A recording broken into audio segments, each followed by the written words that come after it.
Not since the 1920s has Britain been so socially unequal. Birth, not worth, has become more and more a key determinant of people's life chances. That trend is getting worse. We've gone back to a society that's economically as divided as our upstairs, downstairs, post-World War I society. You're less likely to be able to change your position and then your children's position than your parents or your grandparents were. As the gap between the rich and the rest has widened, so has the gap in opportunity for their children. Part of the problem for working class young people is they talk about the professions being for posh people. Which side of the line are you on? Are you struggling to break into the professions, or are you using your money and contacts to give your children a leg up? Parents are actually trading internships amongst themselves now. You have my daughter for 2 weeks in your law firm, and I'll take your son for 2 weeks in my bank. I'll be looking at the barriers that stop people rising up the economic ladder, the unseen advantages that the affluent pass on to their kids, and the basics like contacts and work experience that effectively rule some people in and most of us out. I'll be asking, who gets all the best jobs? I come from working class roots, but I got a degree and became a BBC reporter. I thought this was a country where ability was the main qualification. Evidence suggests I was wrong. Success, it seems, is more about money and contacts, and the top jobs are still for a select few. Only 7% of kids go to private schools, but 3 in 4 of our judges are privately educated. 1 in 2 of our senior civil servants, privately educated. 1 in 3 of our politicians, privately educated. 2 in 3 of members of the House of Lords, privately educated. And guess what? It's getting worse. Britain's top jobs are certainly worth having. The average hospital consultant earns about £130,000 a year. A senior barrister can expect to be on more than £500,000. The boss of one of Britain's top 200 companies would expect to take home more than £1 million a year. So the big earners are pulling away from the rest of us, and the more money they have, the more they're able to buy advantage for themselves and their children. For a start, getting into a top job nowadays often means working for nothing. I'm actually living in my parents' flat. Luckily for me, my parents are somewhat older, and my father's semi-retired, so they spend most of their time in the country, and I get the run of the flat, which is very nice.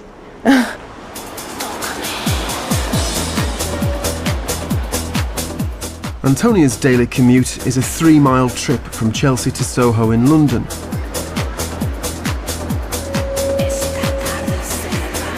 She works as an unpaid intern at Modus, a top PR company for the fashion industry. 70 people work here, up to 20 of them are interns. They usually work for 3 months and most are unpaid. Right now, they're preparing for London Fashion Week. Antonia has a master's degree in English, but to make it in fashion, you have to start at the bottom. You have to be known by the companies to get a job. And I know that I can't just leap straight into a job, and actually this is very good for me. The interns do most of the basic work. Every little girl dreams of being in fashion, but you get into it and you realize that there's so much more behind the scenes. You know, cleaning the floor and cleaning up after events. It's sort of a nothing position. You need help in every way, whether it's financial or sort of moral, just to get through it. Sarah worked as an intern for 15 months. She was lucky. For most of it she was paid, and at the end of it she got a job. Who is she? Do we care? It almost is a prerequisite for any professional position that you want. So if you can get in with a company like Modus and work your way up there, you're golden. Sarah got her job before the recession hit. Loads of celebrity coverage, isn't there? It's good. Since then, the competition's got even stiffer. There are so many applications coming in every day, so many people that are so forthcoming and working for free. You sort of have to look at that and say, well, you know, do we want to throw money at them if they're willing to do the job anyway? And I think The answer is no. 8 a.m. on a damp Wednesday morning. It's London Fashion Week and Modus are working on one of the biggest shows. And they're here in force, including half a dozen of their interns.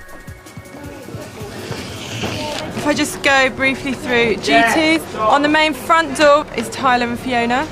On the interior door is Harriet and Antonia. The 10 minutes that the show's on, that's the most important thing. So all the work building up to it has to be precision, it has to be right, it has to be the right people in the right place at the right time.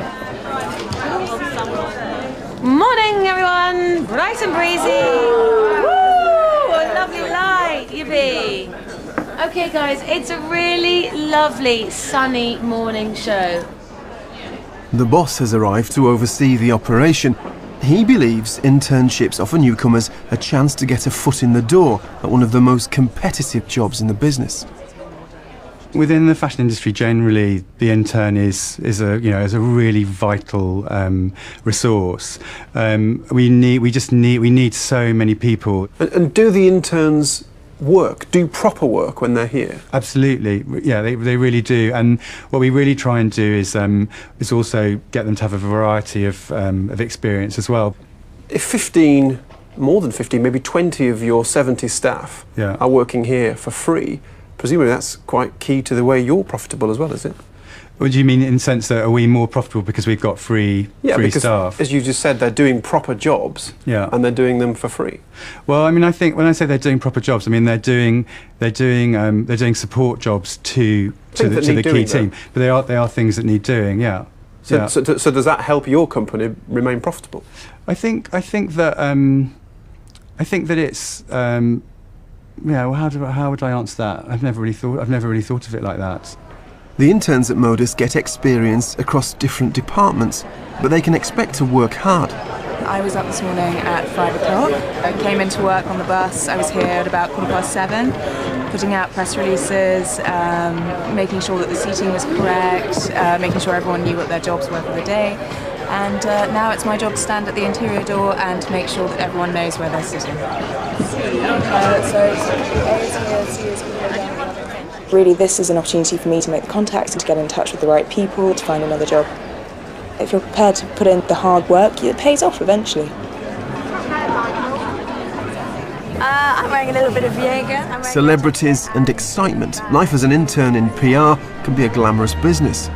But working for free is a luxury not everyone can afford. Rocks and stones, broken bowl. Doesn't it depend on privilege and access to wealth and access to free accommodation? To be able to work for free for 3 months, most people can't do that. I do worry sometimes that it does favour the slightly better off. Although we've had a few interns who are then working evenings and doing sort of bar jobs to really supplement or to give them an income. The problem is, one internship is seldom enough to secure a career. Of around 50 interns who work at Modus each year, only a handful get jobs there. I wouldn't mind if I had to do 3 or 4 3-month internships in a similar situation. If it got me the job of my dreams at the end, I would do it. It helps if you live in the southeast. Almost 2/3 of Britain's top companies are now based in London. Internships now are the currency by which individuals can get into these prestigious jobs in the professions that are running our country. And the way that you get those is by being able to work unpaid, usually work in London, not have your travel costs reimbursed. It's not just PR. My own profession, journalism, is getting harder to join.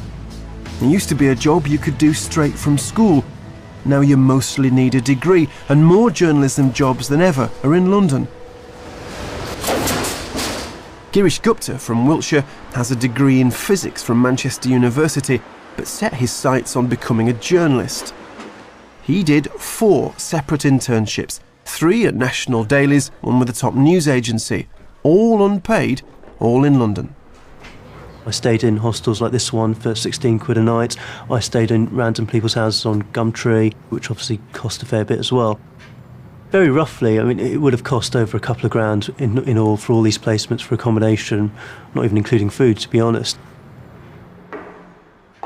He paid for it by doing a master's degree in physics, then used his student loan to fund his internships in the holidays.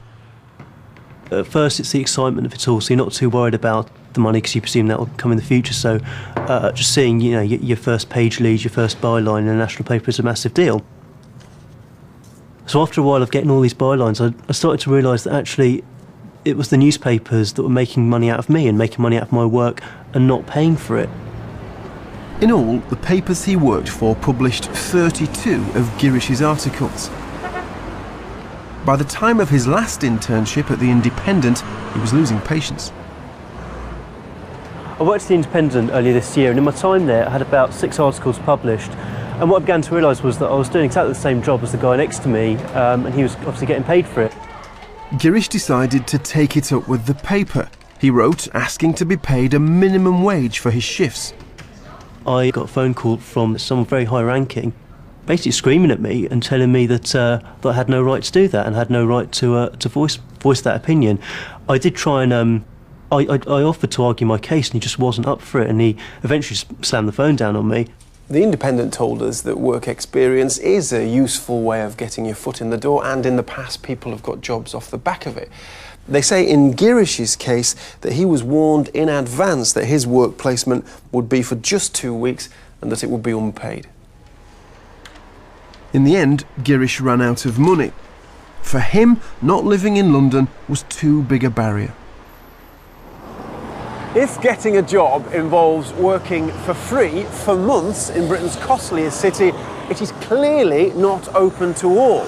But that is just one of the barriers to getting a top job. There are plenty, and they don't just affect a poor minority, they affect most of us. Take medicine, a key job in any community.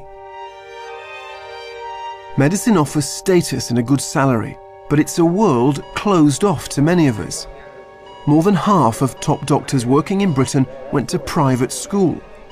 And research shows the next generation of doctors are typically growing up in the richest 20% of families. Sarah Pearce has spent 20 years fighting for fairer access.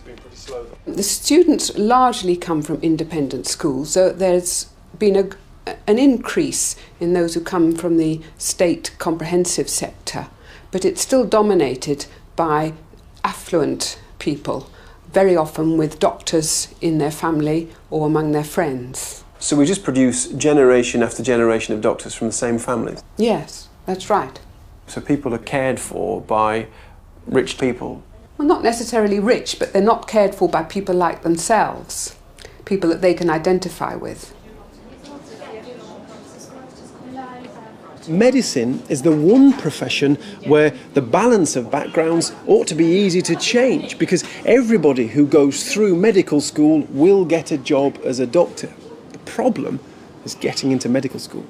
If you could bring your knees up for me, please. Medical schools take in twice as many students from the wealthiest families as other courses, and only 1 in 7 medical students comes from families in the lower half of the earning scale. So the epicondylus of the femur is sort of more, loose, go more laterally, yeah. What are you doing wrong? Where are you failing?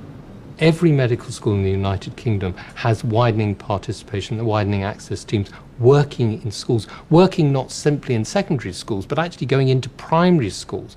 If they're all doing so much, why is so little changing? I think we are all challenged by that, and we are all disappointed because of the work we're doing. It does take time to change, and actually if you look at the figures, there is some change. But there are still some pretty basic barriers facing candidates from poorer backgrounds, like having enough cash for the 5 years of medical school and getting hands-on knowledge of a life in medicine. Somewhere along the line, they're expected to get work experience, but it's much easier to get work experience for medicine if you know somebody, a doctor, who will supervise you. And many of them don't if they come from poor backgrounds. They're most unlikely to know a doctor in the hospital who will supervise them. So that's how it works in practice? That's how it works in practice.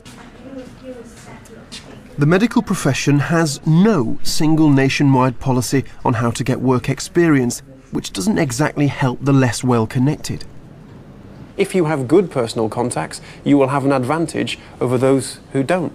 But one of the reasons we work in our local community and beyond our local community is in exactly that, to get a better understanding and to enable students applying to get the experience. I have come across scores of students who have been in touch with me, and they have written perhaps to half a dozen hospitals trying to get work experience, and very often their letters haven't been answered. If medicine has a long way to go, then it's only part of a pattern repeated across the traditional professions.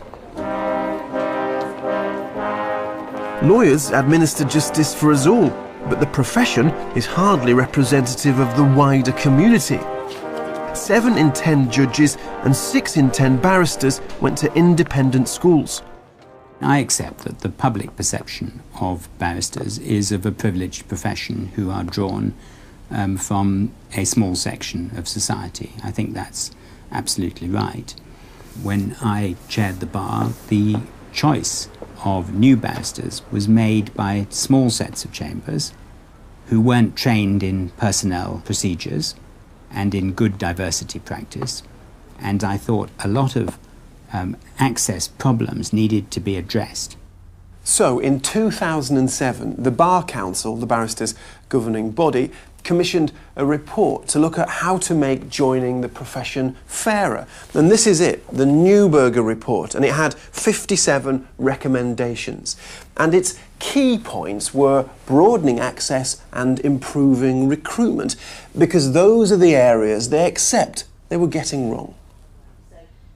This is the Bar Council's Equality Committee. For its members, the challenge is how to achieve that wider access without compromising standards. We only interview people who have got a 2-1 or above. And that's a commercial decision, because we'd be interviewing forever if we didn't have that criteria. When you come from a background where nobody has been to university, where the best that people have achieved is possibly staying on for their A-levels, to do A-levels is a heck of achievement for somebody like that. I'm not entirely sure it's fair to sit there and say, I'm going to hold it against you just because ostensibly on paper you did go to Oxbridge or to a public school. If someone's been to a lousy bog standard comp, they've obviously had to have been a great deal better to get into a particular university than someone who's been to a very privileged public school where success is the norm. Barristers now get training to avoid favouring candidates better placed to tick all the boxes. And more than 1,000 barristers now go into state schools each year to demystify the profession for students. But changing the profile of a profession takes time. This is the Young Barristers' annual gathering. Look around and you can see the bar has recruited more women and more ethnic minorities. But the social barriers remain. I went to a very modest fee-paying school in Norfolk. I grew up in Norfolk.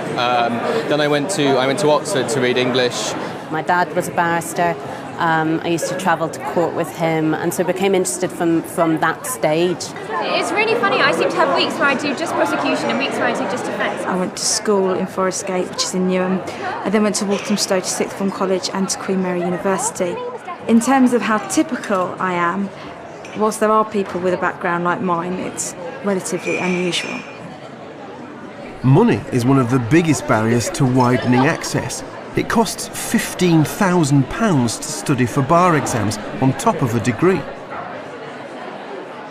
The higher those costs become, the higher that barrier is and the bigger the loans end up being. And that, in my opinion, is the single biggest thing which prevents people accessing the bar.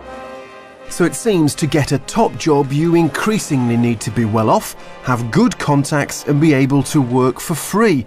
And that's not many of us. We've now got a position where tomorrow's professional is growing up in a family that is richer on average than 7 in 10 families in our country. That means that some middle-class kids, as well as working-class kids, are being denied opportunities that should be open to them. The former Labour Health Secretary, Alan Milburn, is a dedicated champion of fair access to the professions. His report, Unleashing Aspiration, compiled for Labour, looked at how we might improve the situation. And then the coalition government surprised the political world by appointing him as its social mobility czar. You're now part of a new government. He said seamlessly. Yeah, you were in one and now you're in another one. Why on earth did you sign up with the coalition? I'm very surprised that the government has agreed to it, because everybody knows my views. Those views on social mobility were formed by Milburn's childhood in the northeast. Right, okay, so that's not too far. Well, this is where I grew up as a teenager, at the end of the 60s, 70s, so it's got lots of memories. His journey from Newcastle Back Street to high political office was made during the golden age of social mobility. When we moved here, it was a very run-down area. It wasn't a glamorous place to grow up. This is this is actually where I grew up. Yeah. It's what's known as a Tyneside flat. So we lived upstairs. What made you become what you are from this street? In an area like this, there was, lots of poverty and all that stuff. What you didn't have, I don't think, is two separate worlds. You didn't have one society here, mainstream, and another society separated from the rest. And so there was a way of being able to get out. So for me, it never felt like you couldn't make your way in the world. It didn't mean working your way to the top, but you could become part of the mainstream. So in those places there was a sense of a ladder. You might be on the bottom rung, but there was a ladder. There was definitely a ladder. Back then, O-levels were usually enough to get you into an office job on the bottom rung, and after that, anything was possible. Morning, can I help you? People left school at 15, 16 and got work. There were jobs in banks and so on. There was a whole range of things you could do. A small number of people went to university, but that's gone. When Alan Milburn was a young man, Newcastle was an industrial powerhouse. Swan Hunter alone employed over 12,000 at shipyards. But in the 80s, Britain's manufacturing industries disintegrated. Well, this is the home of shipbuilding in the heart of Newcastle, and I suppose when I was growing up as a kid, if you didn't have an education qualification, nonetheless, these sort of jobs provided you with an opportunity to get on the employment ladder. So if you didn't go the academic route... If you didn't go the academic route, you could get a job here. Yeah. Now look at it, it's all disappeared. I think the great thing about a place like Swan Hunters was you could start at the bottom, serve your apprenticeship, learn your trade, do your time, and move on up and stay there for life. But if they're good at their job now, won't they rise through as they would have done here 20, 30 years ago? Nowadays, the gap between the people who go down the so-called vocational route and the people who go down the qualification route is so vast. So you've got a segregated labour market, divided between the haves, who've got a qualification, and the have-nots. Our party is the party of equality of opportunity. The 80s saw an hourglass economy emerging, with unskilled workers trapped at the bottom, rich pickings at the top, and a collapsing ladder between the two. That ain't working. That's the way you do it. Money for nothing and your chicks for free. In 5 years' time, I'll have made a fortune, and that's what I want. The number of people out of work has gone up sharply to a new record level. More than 3,340,000 people are on the dole. It was a key moment, a fork in the road. Those with good jobs could provide more for their families. The rest were left behind. In the 80s, the gap between rich and poor widened by 60%. That's the largest increase on record. And economic inequalities, large differences between the rich and the poor, work against social mobility. The social distance between those at the bottom and the top is far too great. It's like a chasm between people. These 1950s babies were born into the golden age of social mobility. If you were born to an average family in 1958, you were more likely to get a job in the professions when you grew up than if you arrived in the world just 12 years later in 1970. That steady decline has continued to this day.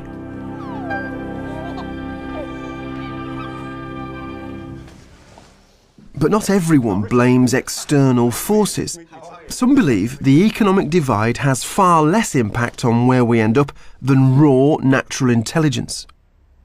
My basic argument on the basis of the evidence that I've looked at is that if you're bright and motivated, if you work hard, then you will be to a large extent successful, almost irrespective of what kind of family you came from.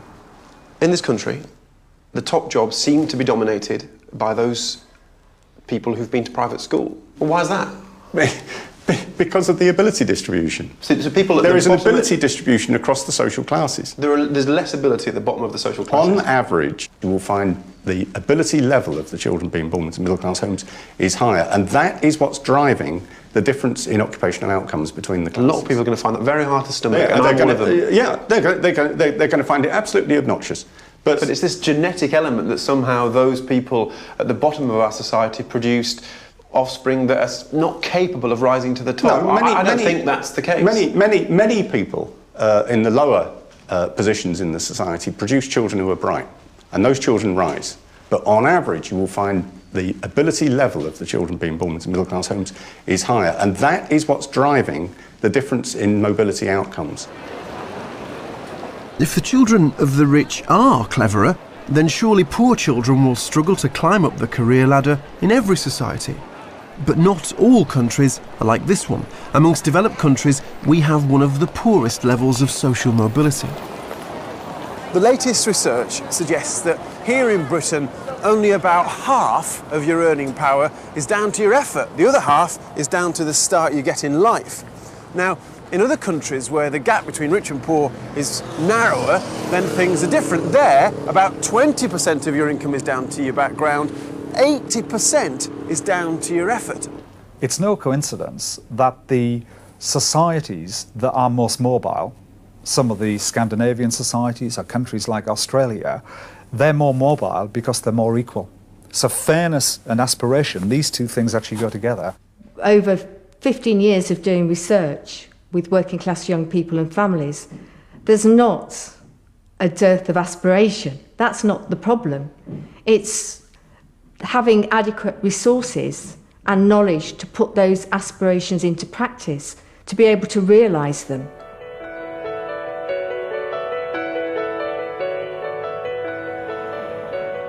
Carmarthenshire in South Wales. A reunion of Llandilo Grammar School's class of 61. All clever baby boomers who passed their 11 plus. I came to Llandilo and I thought I was the bee's knees, and I think I found my feet after then. I just found the confidence which I lacked.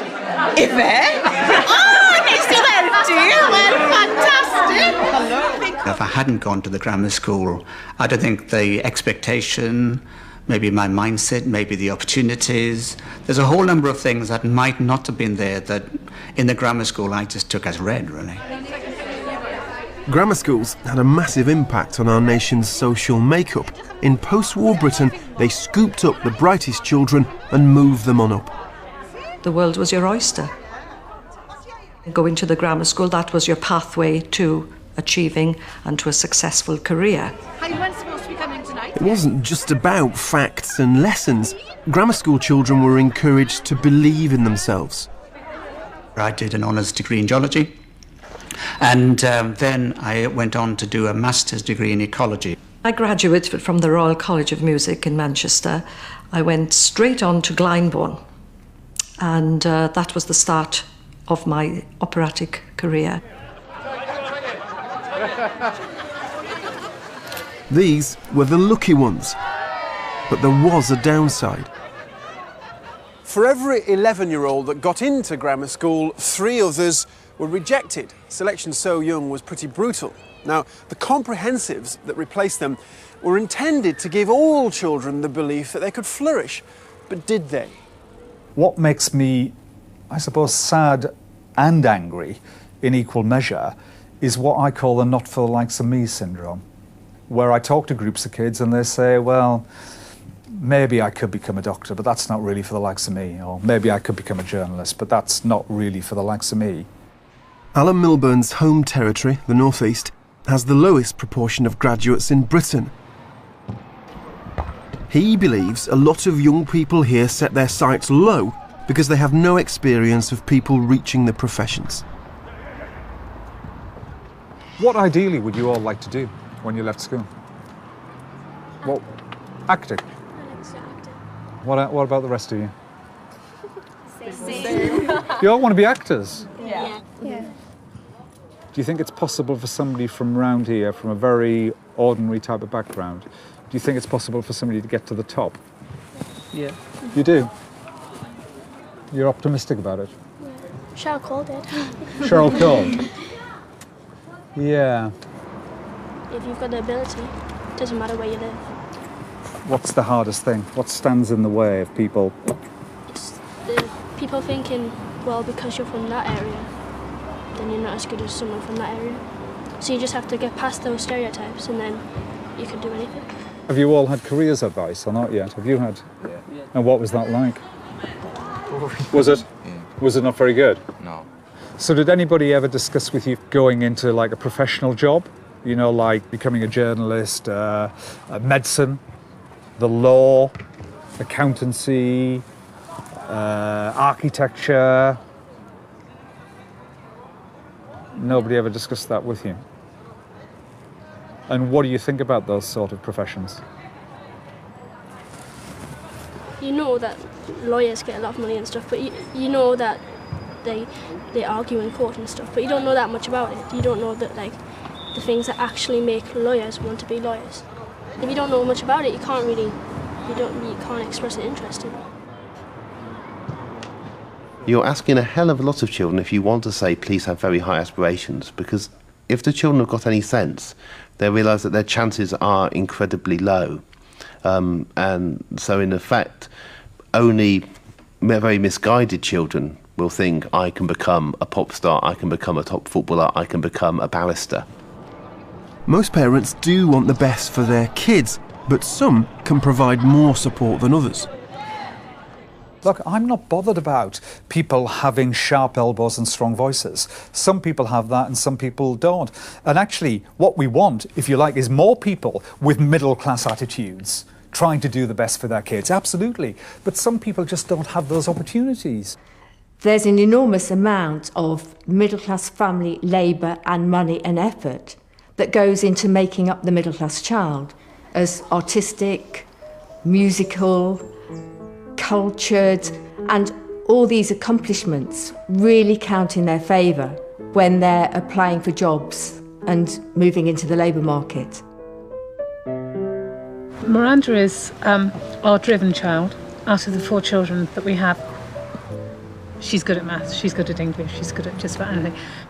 She is very modest, actually. She's not pushy, she's not a show-off. She's just one of those kids that she knows what she wants and she'll get it. About 4 years ago, she said she wanted to be a heart surgeon.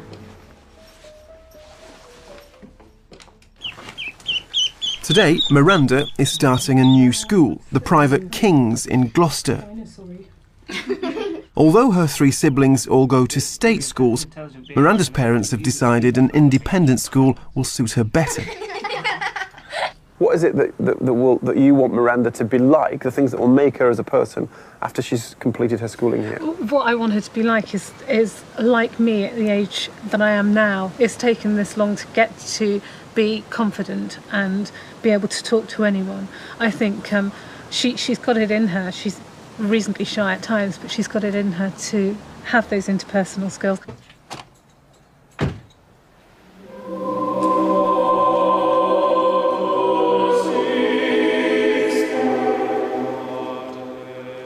The fees at King's Cathedral School are £12,000 a year. That's middle of the range for a private education.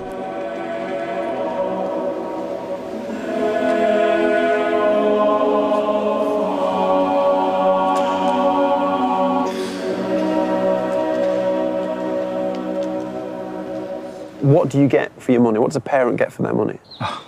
Where do I begin? I mean, you get a first-rate academic education. with every chance of gaining top A-level grades and getting in most cases, to the university of your choice. But there's so much more. I mean, the extracurricular program here is vast, and definitely the kids have that shine of confidence about them when they leave the school. You can see that very, very clearly. I very much hope that you had a good holiday. It was, of course, a very busy holidays for some. And at this point, I'd just like to mention the sporting tour of the Barbados. It seems to have gone extremely well, very much a job well done. Just about. Super. Thank you. Okay. What would you like, Mrs. Evans? You've got 5 children here now. Yeah. You have 8 children. I know. That's an enormous amount of money. It's an investment. I mean, we give up lots of things to send our children here. We don't have the holidays that I would like. I don't have the nice car that I would like. I drive a bus. And I think that this school in particular has that ability to make my children the sort of children I want them to be when they grow up into teenagers and adults. Do you have any guilt about paying a lot of money to get your son a very lucky start, fortunate start? No, I'm just grateful I can, I guess. I suppose we're paying twice, because we're paying here and still paying in our taxes, but that's the way it is. One of my daughters wants to be a marine biologist, so she goes down to Southampton. One wants to go into space, so she's going to go in for Cambridge. Are you already thinking that this is a good school in terms of getting them into a profession? Is that one of the reasons that you... Yeah, definitely. If you give them a good start, they will flourish and they will maybe, hopefully, find out what they want to do quicker than I did, really. More than 200 miles north, in Darlington, Jordan Reed is about to start his new school, Longfield Secondary. His parents are proud he's a bright lad, but have firm views about how far his education should go. I don't want them to be going out and having to get loans and things to get through university and be in quite a lot of debt at the end of it. It's not, to me, it's not a way to start a life once you do get your job. It's just something, a burden around your neck, really. So to go to university, from your point of view, is a kind of gamble? Yeah. When you do get through it, what experience have you got? None. But to start working at a job, learning as a train, and get experience at the same time. Have fun. See you, Mum. Jordan's going to the local comprehensive. I thought my mum would have been crying or something, like happy, proud crying or something like that. Yeah. Okay, very smart. Are you looking forward to this then? He's lucky because Longfield is an improving school. In the past 5 years, it has doubled the number of pupils it sends on to sixth form college to 80%. What is it that you do differently here to perhaps other state schools? At Longfield, we focus on the development of their life skills as well as their academic skills. Why? Why do you do that? Just because in the 5 years that they're here, it's really important to us that they leave with a good group of qualifications, but it's also important that we prepare them for their post-16 education, for when they go to college, when they go on to university, for the jobs that they may choose to select. These are the skills that employers look for, so it's not just our job to look after them for 5 years, we have to look after them from when they leave Longfield as well. And then remember, you're recording all of your personal achievements. A child at this state school will have spent on their education, on average, a quarter of what is spent on the education of a child at a private school. So when there is this big gap in resources, how can a young person leaving this school expect to compete in the job market with a kid from a private school down the road? Of course, it would be wrong to suggest a bright child from a poor background can't enter the professions.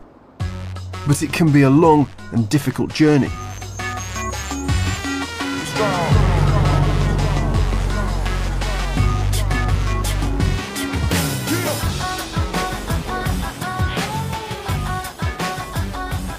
Georgina Jones is from Peckham in South London.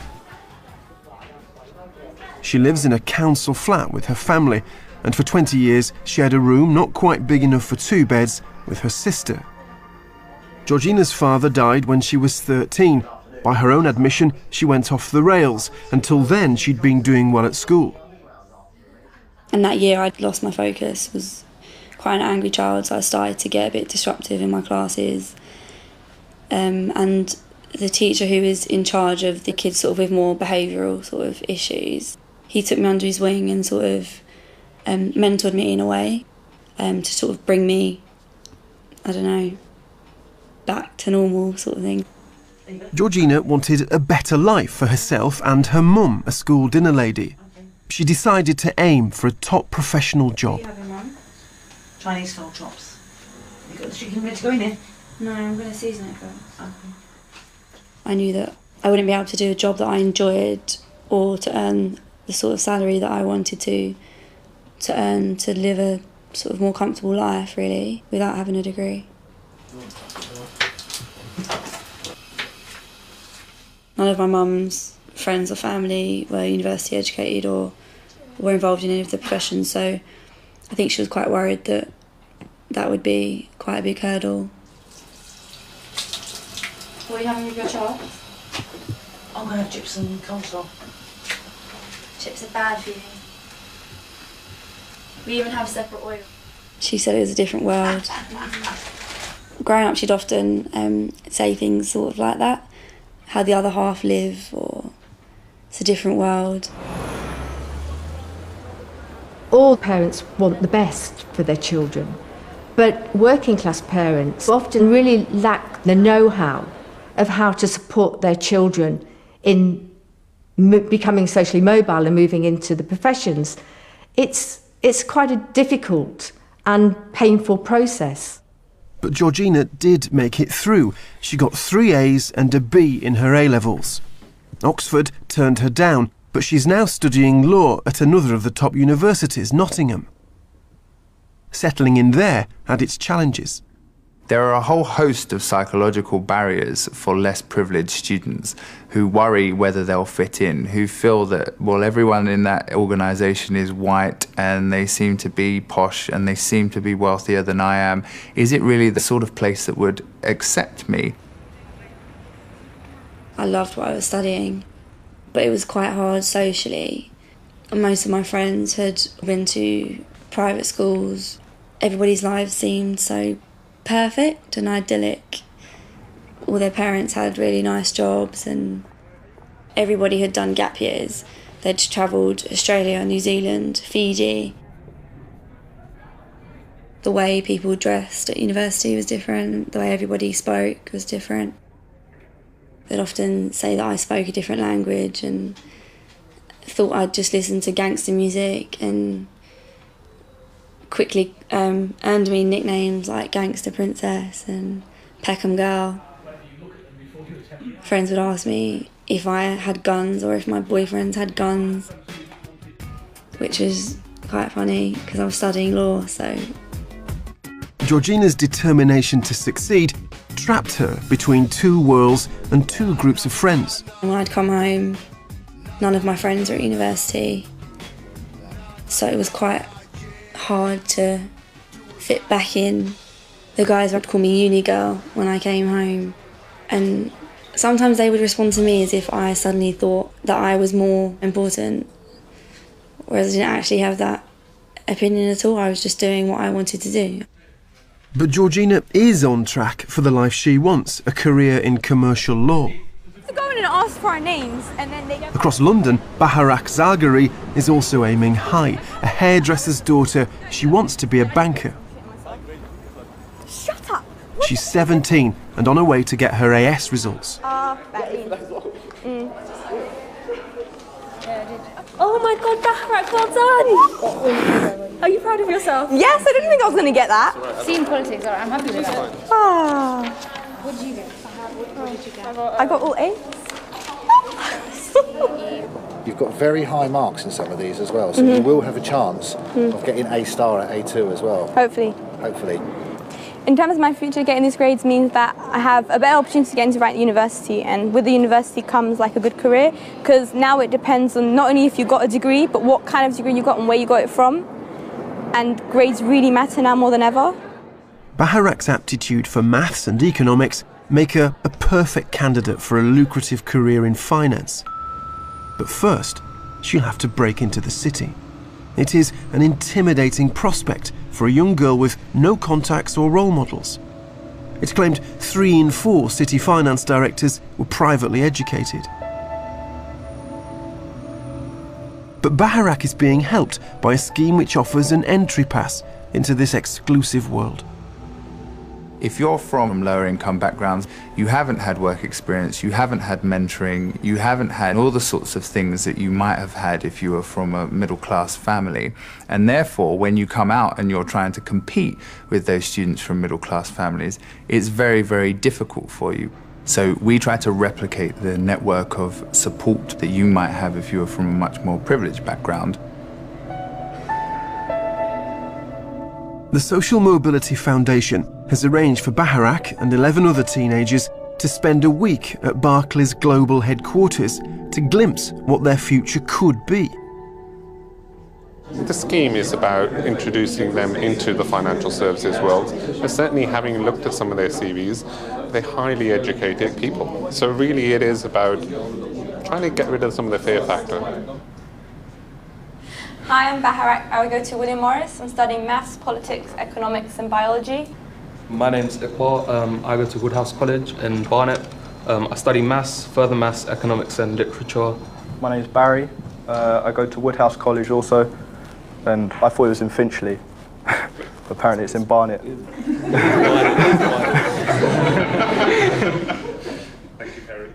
Each student gets a personal mentor for the week and a project to complete by the end of it. So this is our usual working space.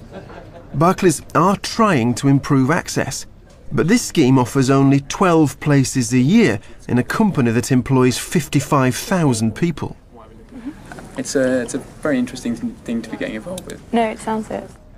And although Barclays took on 400 graduates this year, like most companies, they keep no record of the social background of the new recruits. We have a lot of statistics around areas such as gender, such as ethnicity.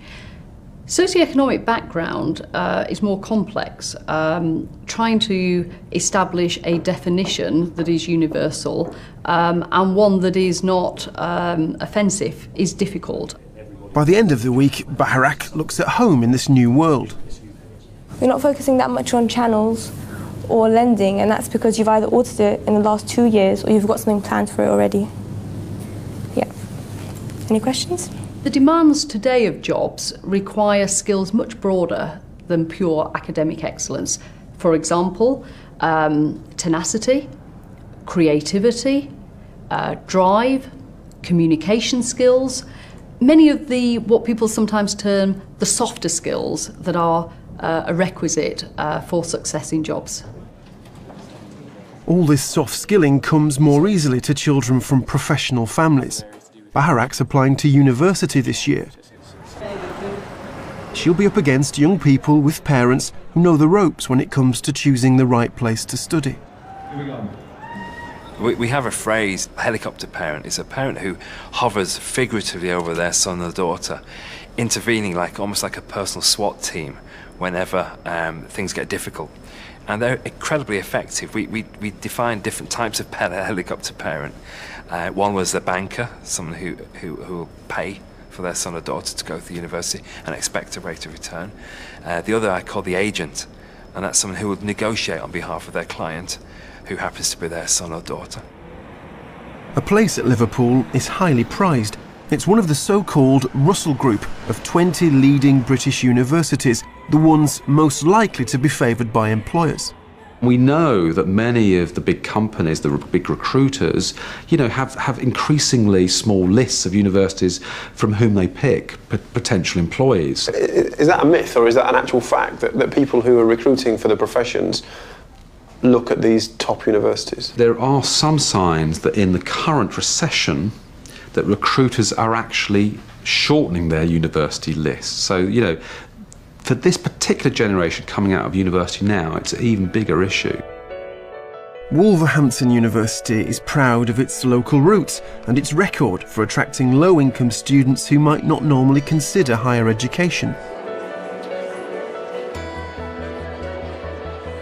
And tonight, more than 200 of them are getting their degrees. This is a successful place, 30% oversubscribed and about halfway up the league table of Britain's 192 universities. To get here, a lot of these graduates probably had to overcome greater odds than their wealthier counterparts. I've come across children from socioeconomically a poorer background who've had to struggle every step of the way. Selena Maria Besley. Those that come through that can actually be better equipped ultimately than those who perhaps had the easier journey, almost having things on a plate.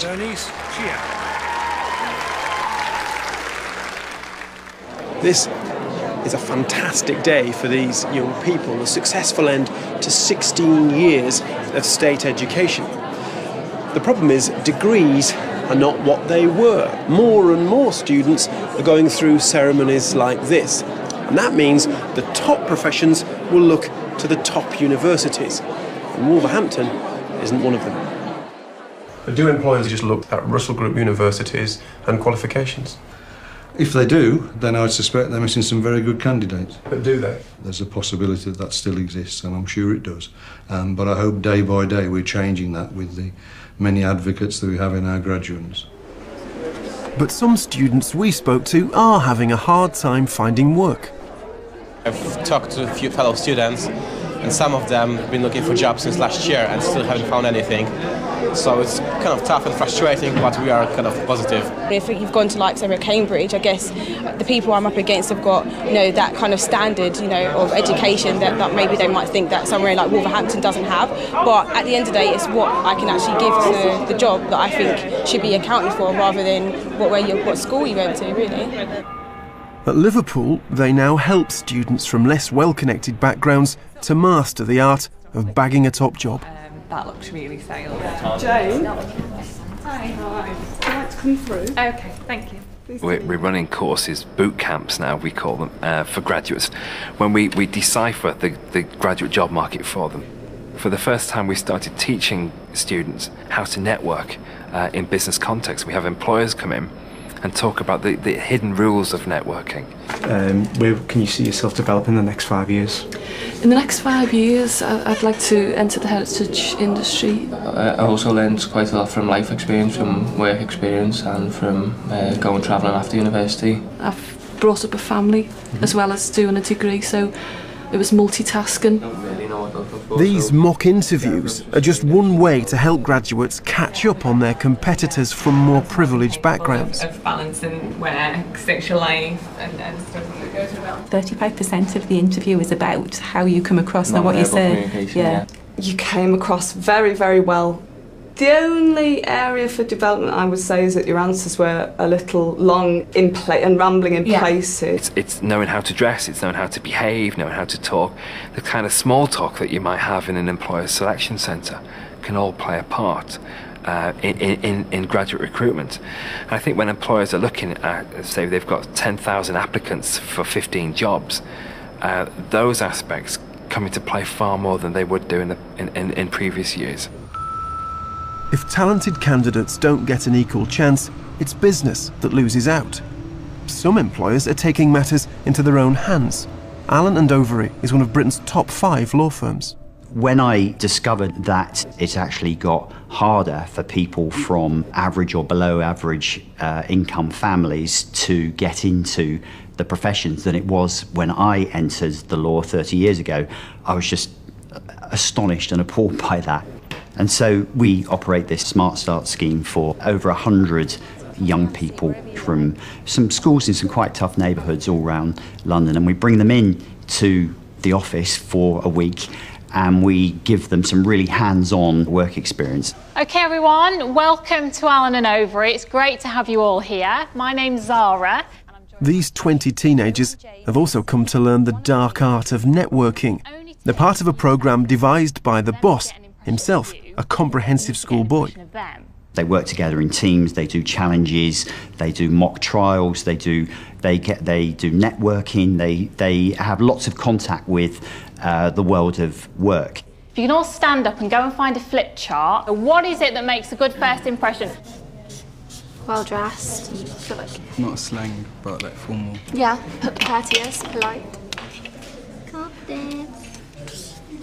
Being enthusiastic when you actually meet someone. Yes, So you actually brilliant. A lot of these kids wouldn't even dream of walking through the doors of a building like this because it's a world that's so different from what they've been used to. The students are meeting a cross-section of the firm's lawyers and managers for 3 minutes each. Being a lawyer, it could be anything from drafting to kind of taking calls, conference calls, just speaking to clients. The fact that you work on a global level, does that mean you get to travel quite a bit as well? It depends on your client. So I have a lot of Middle East clients, and I get to travel to Dubai and Abu Dhabi a reasonable amount. I mean, what have you enjoyed the most when you've... It's the people really that make it for me. I really enjoy the people. Certainly around the Magic Circle firms. I think you're going to have to move on. Thank you very much. But yeah, I'd come to A&O and St Mercy's any day. Just move to somewhere where there are people you haven't seen.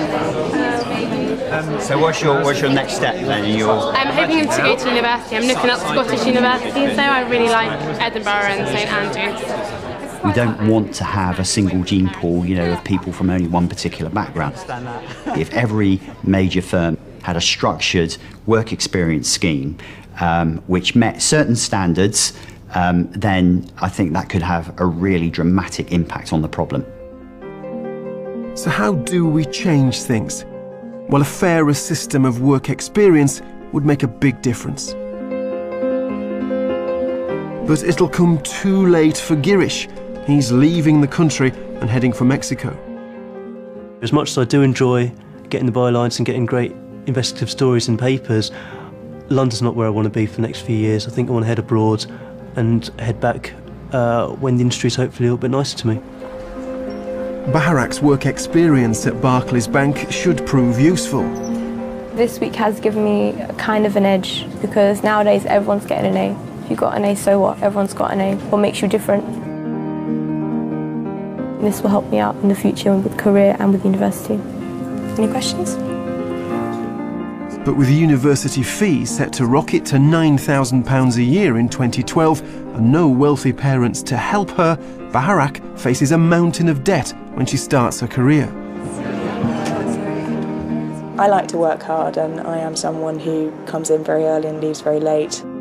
But Antonia's dedication hasn't been rewarded with paid work in the PR industry. Now she's looking for a job in publishing instead. Georgina shows if you have ability and you're determined, you can make it, whatever your background. She'll finish university in the summer and has already been offered a job starting at £35,000 a year at a top law firm in the city. It was huge, the building was massive, and I just didn't realise that law firms could be so big. There was so much glass everywhere. It looked really posh, so I was really impressed straight away. I knew immediately, this is where I want to be. Georgina and Baharak are on a path to professional success, but unequal opportunities stop too many from fulfilling their potential, and that harms all of us. Labour is king in the modern world. If you're not using everybody's labour to the maximum of their ability, that is bad for them, but it's also holding the country back. Research shows fairer countries prosper, so we all lose if the top talent gets locked out of the top jobs. That's the story of the last 30 years. People are trying to change things. How long, though, before we get a different answer to the question, who gets all the best jobs?